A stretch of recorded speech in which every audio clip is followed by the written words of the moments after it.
삼성전자라는 이름은 우리 많은 분들에게 단순한 기업 이상의 무게를 지닙니다. 1969년 작은 공장에서 시작해 지금은 전 세계 반도체 시장을 이끄는 자리에 오른 기업, 그 이름 하나에 수십 년의 대한민국 경제 성장이 담겨 있습니다. 삼성전자 주식을 조금이라도 가지고 계신 분들, 혹은 자녀나 손자녀가 삼성과 관련된 일을 하고 있는 분들이라면 지난 몇 년 사이 삼성에서 벌어진 일들을 보면서 마음이 편치 않으셨을 겁니다. 수십 년 동안 노동조합 없이 운영해온 이 회사에 처음으로 노조가 만들어지더니 급기야 창사 이래 한 번도 없었던 대규모 파업이 벌어졌습니다. 그 여파로 경영진이 평택공장 일부 조직의 구조 재편을 단행했고, 그 결정의 배경을 두고 사회 각층에서 다양한 목소리가 쏟아졌습니다. 어떤 분들은 노조가 지나쳤다고 하고, 또 어떤 분들은 회사 측이 잘못 대응했다고도 합니다. 오늘은 이 복잡한 이야기를 처음부터 차근차근 풀어보겠습니다. 어렵고 생소한 경제 용어 없이 우리 일상과 어떻게 연결되는지를 중심으로 함께 살펴보시겠습니다. 삼성전자는 오랫동안 국내 대기업 중에서도 드물게 노동조합 없이 운영돼 온 곳이었습니다. 단순히 허용하지 않아서가 아니라 회사 측이 직원 복지와 임금 수준을 업계 최상위로 유지하면서 노조의 필요성 자체를 낮추려는 전략을 써왔기 때문이기도 합니다. 삼성전자 직원들의 평균 연봉은 수년 전부터 국내 제조업 평균을 훨씬 웃도는 수준이었고, 사내 복지시설이나 지원 제도도 여타 기업들이 부러워할 만한 수준이었습니다. 그런데 2019년 전국 삼성전자 노동조합이 공식 출범하면서 삼성 역사에 처음으로 노조가 탄생했습니다. 노동자가 자신의 권리를 지키기 위해 단체를 만드는 것 자체는 법으로 보장된 권리입니다. 문제는 그 이후에 벌어진 일들이 사회 전반의 시선을 불편하게 만들기 시작했다는 데 있습니다.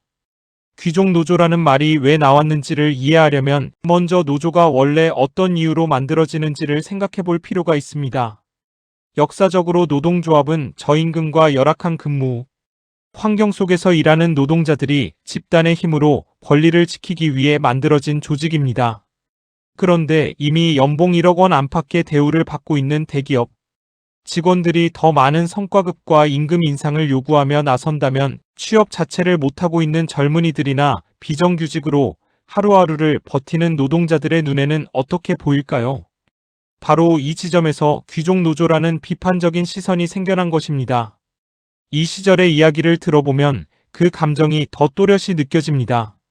대구에서 30년 넘게 자동차 부품 납품 업체를 운영해 오신 김성태님은 70대 초반의 사장님으로 삼성전자 협력업체를 통해 간접적으로 삼성과 인연을 맺어온 분입니다. 이분의 공장 직원들 평균 월급은 250만 원 남짓이었습니다.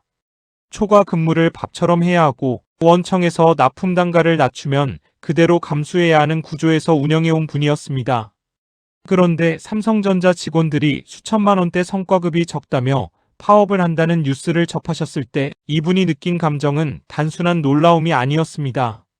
수십 년을 땀 흘려 일하면서도 직원들 월급 맞추기가 빠듯한 상황인데 자신보다 몇 배를 버는 사람들이 더 달라고 생산을 멈춘다는 것이 이분에게는 세상이 거꾸로 돌아가는 것처럼 느껴지셨던 겁니다. 그 이후 이분은 보유하고 계시던 삼성전자 주식 일부를 정리하셨고 주변 지인들에게도 상황을 좀 더 지켜보자고 말씀하셨다고 합니다.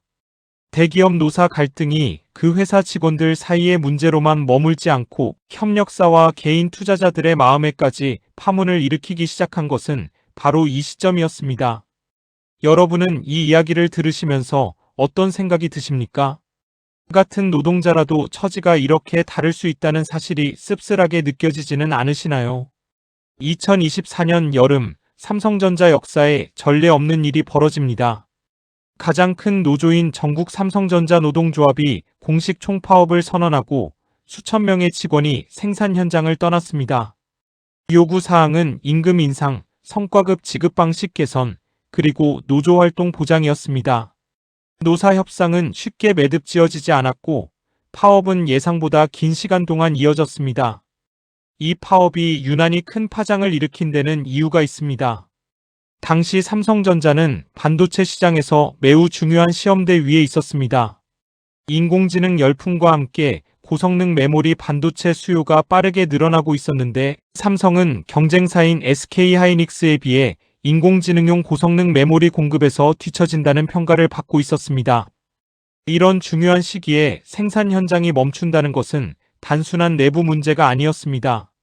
전 세계 주요 고객사들이 납기를 지킬 수 있는지를 걱정하기 시작했고 일부는 대항 공급처를 알아보기 시작했습니다. 평택 반도체 캠퍼스는 수십조 원이 투입된 세계 최대 규모의 반도체 생산 시설 중 하나입니다. 이 공장에서 생산 차질이 생기면 그 충격은 삼성 한 회사로만 끝나지 않습니다. 협력업체, 부품 공급사, 물류업체, 그리고 삼성 주식을 보유한 수백만 명이 개인 투자자들 모두에게 파문이 미칩니다. 이 시기를 가장 가까이서 지켜보신 분 중에 부산 출신의 이정희 님이 계십니다. 60대 후반으로 증권사에서 30년 가까이 근무하다 은퇴하신 분으로 퇴직금 일부를 삼성전자 주식에 넣어두고 나머지는 적금과 부동산으로 나눠두셨습니다. 이분이 파업 뉴스를 접하면서 가장 먼저 느끼신 것은 주가에 대한 불안이 아니었습니다. 오랜 증권맨 경험에서 나온 직감이었습니다. 기업이 중요한 납기를 어기고 고객사의 신뢰를 잃기 시작하면 그 충격은 단기 주가 하락으로 끝나지 않는다는 것을 이분은 몸으로 알고 계셨습니다. 시장 점유율을 한번 잃으면 되찾기까지 훨씬 오랜 시간이 걸린다는 것도요. 그래서 이분은 보유하고 계시던 삼성 주식 중 일부 비중을 줄이고 포트폴리오 전체를 다시 점검하셨습니다. 불안에 쫓겨 서두른 것이 아니라 수십 년의 경험에서 나온 냉정한 판단이었습니다. 그분이 나중에 어떤 결정을 내리셨는지는 마지막 챕터에서 이어서 말씀드리겠습니다. 삼성의 파업이 남의 회사 일처럼 느껴지셨던 분들도 사실은 여기서 이미 영향을 받기 시작하고 있었습니다. 여러분이 가입하신 국내 주식형 펀드나 퇴직연금, 상품 속에 삼성전자가 포함되어 있을 가능성은 매우 높기 때문입니다. 챕터 3. 해체 명령의 진짜 배경, 경영진이 내린 결단. 파업이 마무리된 이후에도 삼성 경영진 앞에 놓인 과제는 더 무거워졌습니다. 이번 갈등을 어떻게 봉합했느냐의 문제가 아니라 왜 이런 일이 생겼는지 그리고 앞으로 반복되지 않으려면 무엇을 바꿔야 하는지에 대한 근본적인 물음이 남아 있었기 때문입니다. 경영진이 내린 결단은 크게 두 방향이었습니다. 하나는 인력과 조직 운영 방식의 전면 재검토, 다른 하나는 일부 생산 라인과 팀 구조의 재편이었습니다. 흔히 언론에서 해체 명령이라고 표현하는 것은 공장 건물 자체를 허물겠다는 뜻이 아닙니다.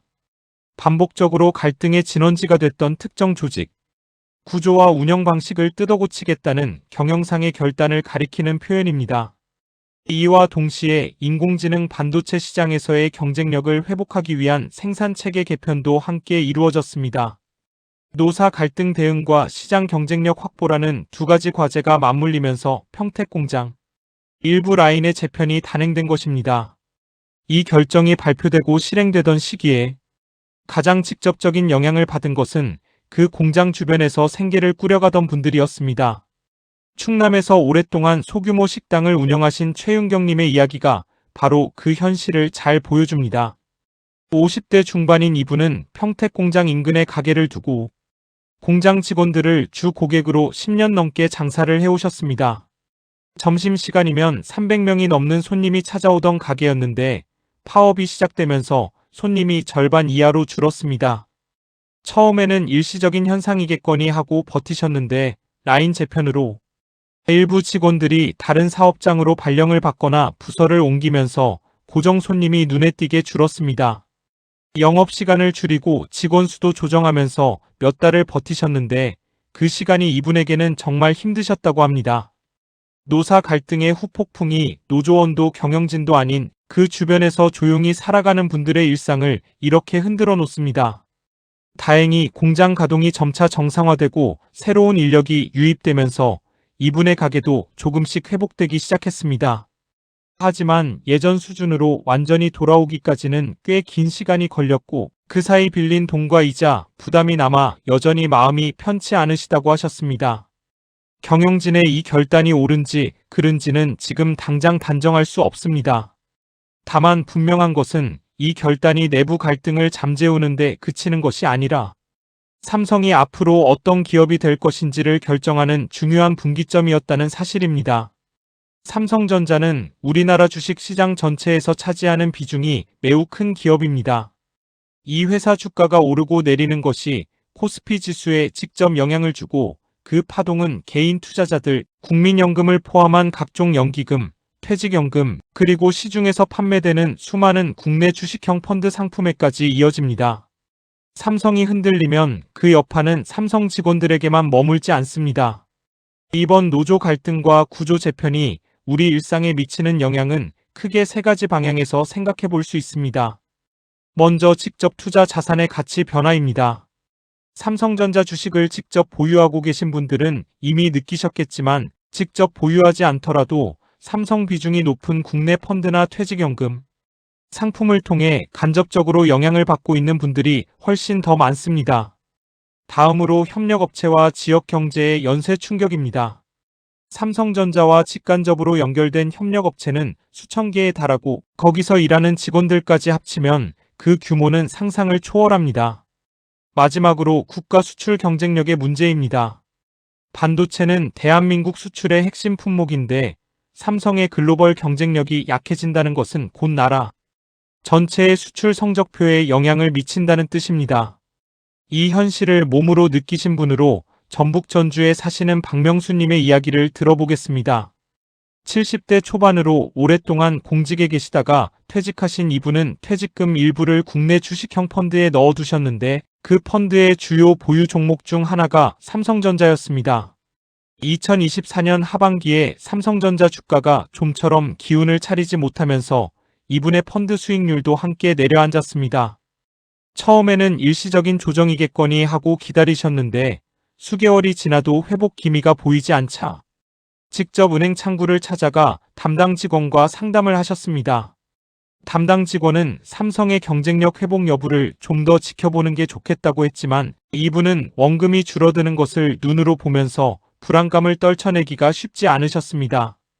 결국 펀드 비중을 일부 줄이고 보다 안정적인 예금 상품으로 자금 일부를 옮기셨습니다. 그 결정이 옳았는지 지금도 확신은 서지 않으신다고 합니다. 삼성 관련 소식이 나올 때마다 괜히 일찍 옮겼나 싶기도 하고 그렇다고 그냥 두기엔 불안했다는 그분의 이야기가 많은 분들의 마음을 대변하는 것 같습니다.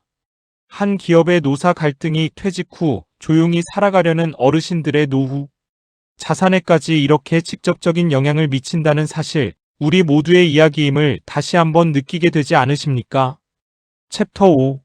앞으로 삼성은 그리고 우리는 어떻게 바라봐야 할까? 모든 갈등에는 반드시 두 면이 있습니다. 귀족 노조 논란도 마찬가지입니다.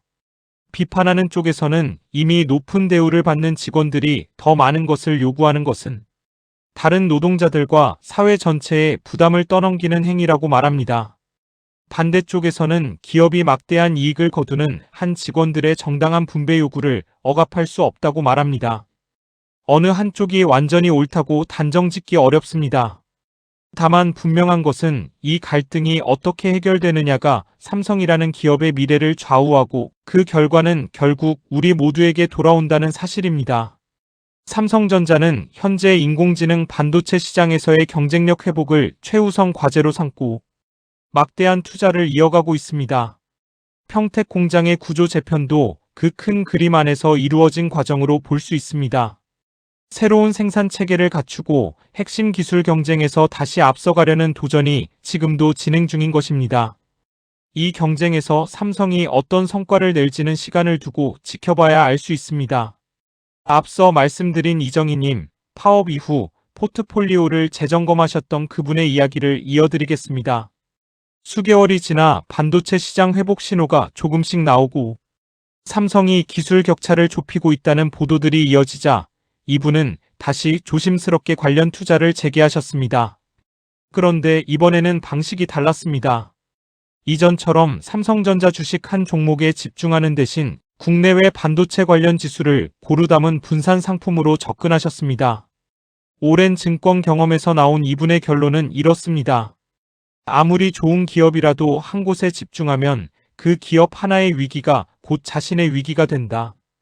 그러므로 분산이 최선의 방어다. 그리고 뉴스 한 줄에 흔들려 사고팔기를 반복하면 결국 손해만 쌓인다. 길게 보고 기업의 근본 경쟁력을 믿되 한 곳에 모든 것을 걸지는 마라. 이 말이 삼성 이야기를 훌쩍 넘어서서 노후 자산을 지키려는 모든 분들에게 유효한 원칙임을 느끼게 됩니다. 삼성이 이 위기를 완전히 극복했다고 선언하기에는 아직 이릅니다. 하지만 역사를 보면 큰 위기를 겪은 기업이 내부를 재편하고 기술 혁신으로 다시 일어선 사례는 분명히 있어 왔습니다. 지금 우리에게 필요한 자세는 불안감에 즉흥적으로 반응하는 것이 아닙니다.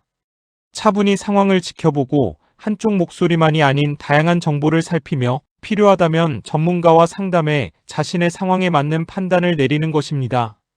여러분은 삼성의 이번 변화를 어떻게 바라보고 계십니까?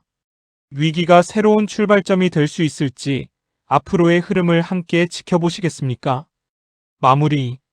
오늘은 삼성전자 노조 갈등과 평택공장 구조 재편의 진짜 배경을 함께 살펴봤습니다. 노사 문제는 어느 한쪽만 옳다고 할 수 없는 복잡한 이야기입니다.